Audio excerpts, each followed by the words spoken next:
Hey guys, it's the mtgnoob here, and I am recording this post match because I did not record it with volume. So I decided to keep this hand here. It's got a really nice start. It's got a champion on one and the potential of playing a champion or gather the townfolk on turn 2. So he leads out with a forest, so I'm like, okay, this is going to be good. Now, I debate about playing the lightning mauler here, but since he's playing the forest or green deck, I decide, alright, I want to get my maximum value out of my champions in tandem. Therefore, I can, next turn play Gather the Townfolk and have 2 giant champions. Okay, so he taps out and he plays a Scorned Villager. It does not impress me much. I'm a little annoyed here because I could have, if I had a white source, either cast Silverblade Paladin or Fiend Hunter and been really, really far ahead. But I mean, right now I have a champion that is a 4/4 and a champion that's a 3/3. So I'm swinging in for 7 damage here, and he just takes it. I also prevent his Scorned Villager from flipping. He casts the Cassock Wolfrung, and now he's going to actually play out a mayor, and I'm like, alright, that's not great, but that's not the worst. And then he plays out another mayor. So now I'm like, oh crap, okay, well, I can play this lightning mauler, but I think I'm just going to cast this Micaius for 2. He really can't deal with the things that I'm bringing to the table. These mayors are both humans, so they're buffing each other. They're both 2/2s, but I'm just going to make a 5/5 and a 4/4, and then I decide to swing in with everything here, which possibly, I debate it for a little bit, but possibly was incorrect because I end up losing my 2 tokens here. If I would have just swung in with these 2, I probably would have had the same result, as he doesn't want to block with his mayors.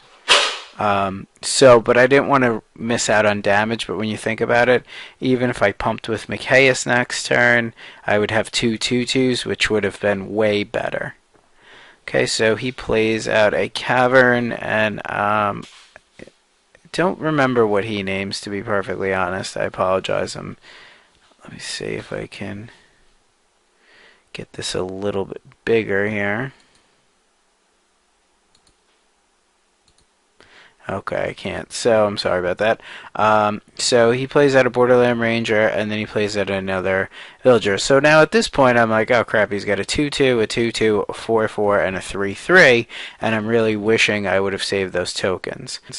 Okay, and now I end up debating, should I play the Lightning Mauler, or should I play the Cloistered Youth?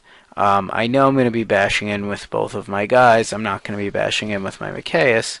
So I decide that I want to play out the Cloistered Youth so that I can get maximum damage in. With the Cloistered Youth, when it flips, it'll become a 4/4 because I'm going to buff my guys and give them a creature buff with the token from Micaius. He'll put a 1/1 counter on it.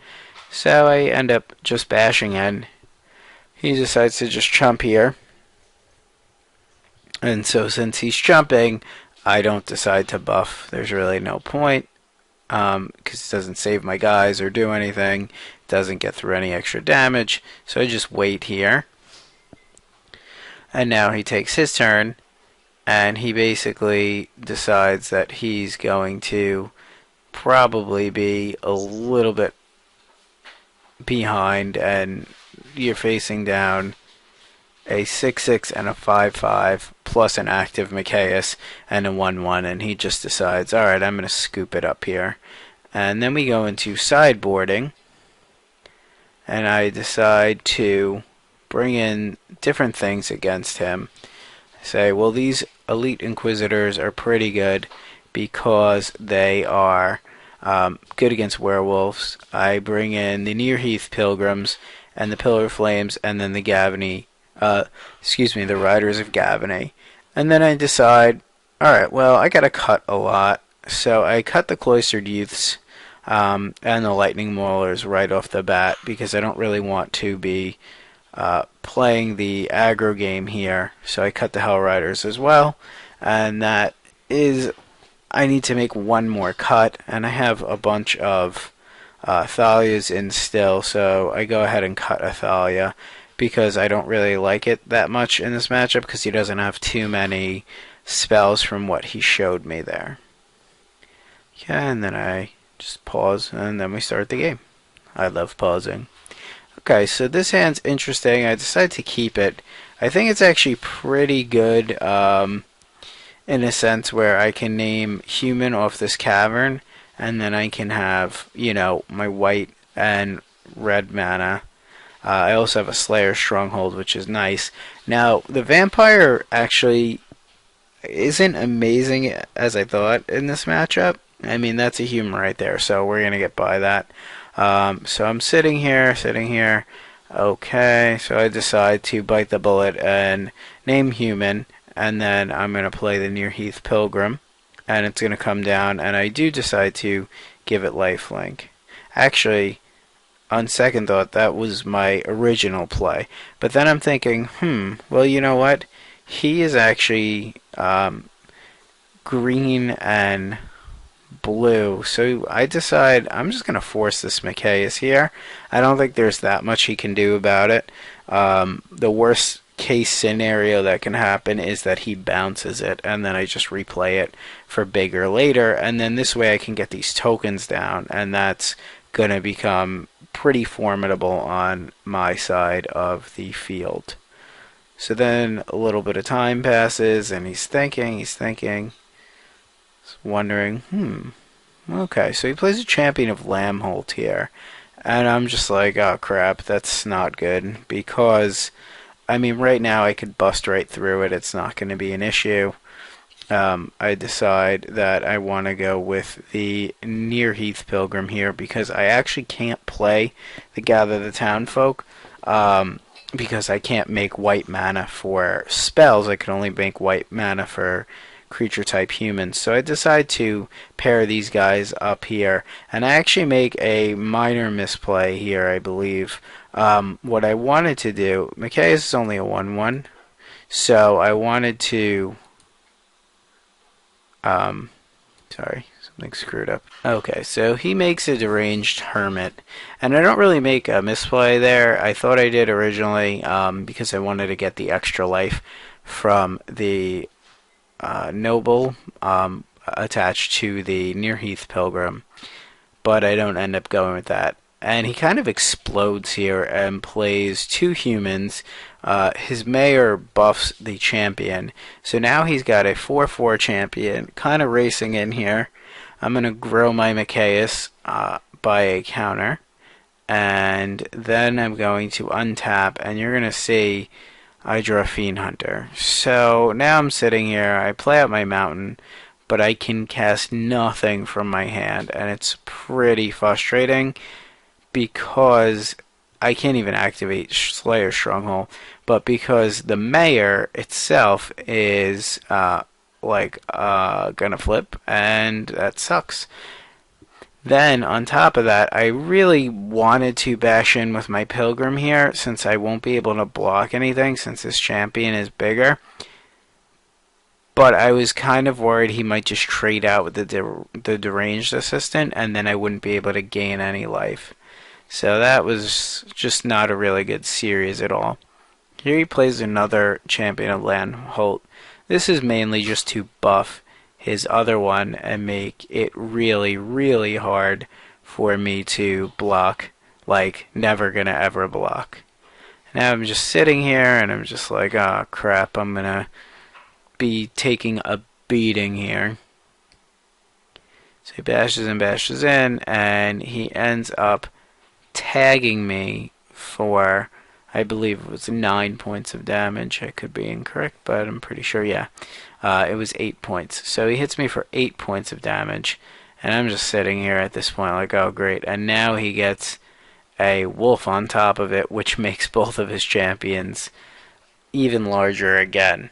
So now I draw another mountain, and I'm just like, holy crap. And at this point I'm just very frustrated because I can sit here and do so many things. Like now he can block with the wolf, I understand that, but before he couldn't. I can make a Silverblade Paladin, I can make a Fiend Hunter and remove his giant champion, I can even make a Rider's Gavany and name human and then bash in for a lot and gain a lot of life. So I'm kind of frustrated at all the options I have that I can not really take advantage of, and it's just pretty annoying at this point. So we're going to fast forward a little, and I'll show you.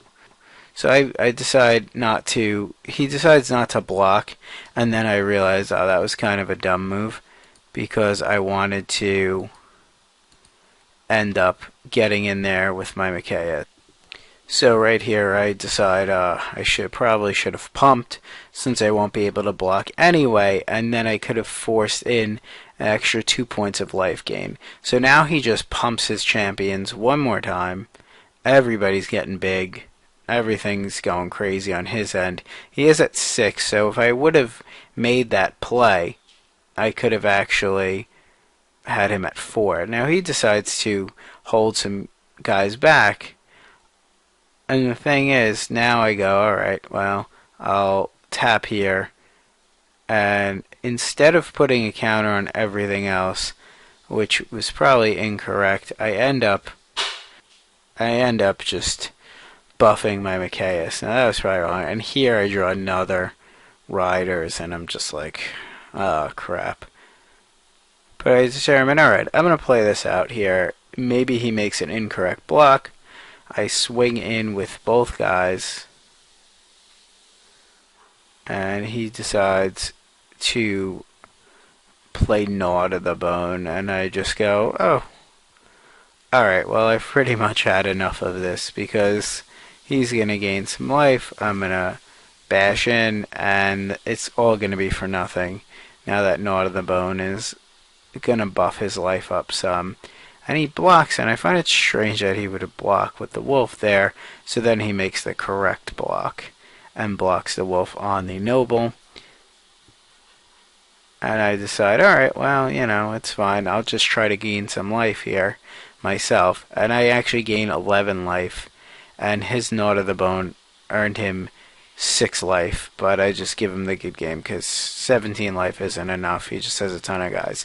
So now we're going into game 3, and I decide, alright, I'm bringing these Grafdigger's cages because I don't want Gnaw to the Bone to be really annoying against me. I also bring in a Zealous Conscript, and then I'm thinking, alright, well, these Gather the Town folks don't really seem too amazing in this matchup, so I decided to cut 2 of them, and then 1 Thalia, and then I just go, and I'm like, alright, well, you know what, I'm going to cut another Thalia. And then, but then I'm at 59 cards, so I put in a Gather. So I end up cutting 1 Gather, 1 Thalia, and bring in a Zealous Conscripts. Okay, and now I'm looking at an interesting hand. It has 2 Grafdigger's cages, which aren't actually that good against him. I just really hate playing an aggro deck when they have Gnaw to the Bone. So, I mean, it really does minimize the damage by not allowing them to cast it from their graveyard. So I don't know if he saw that I brought that in this game, even though he really couldn't have, but I don't know what was in his hand if he played differently. So here's a Nearheath Pilgrim, and now I'm just hoping to top deck a land and just get the action going. I don't top deck a land, but I do decide to play out a Stromkirk Noble and pair them up. And then I decide, alright, well, I'm just going to play this Grafdigger's Cage out because I can't really do anything else with my mana. And then it turns out, like, after that, he's just really just not hitting lands, and he's just not a real happy camper. He's got to go to discard phase. And now I've only got 3 power on the field, and now I feel kind of like a dummy because I probably shouldn't have paired the Nearheath Pilgrim with the Stromkirk Noble just to gain that early life, because if I didn't, I could have a paired Silverblade Paladin, but it doesn't really matter actually, because when I play this and then I see that he really doesn't have a land next turn, the game is pretty much in the bag. So this has been the MTG Noob, and thanks for watching. Hope you enjoy the commentary.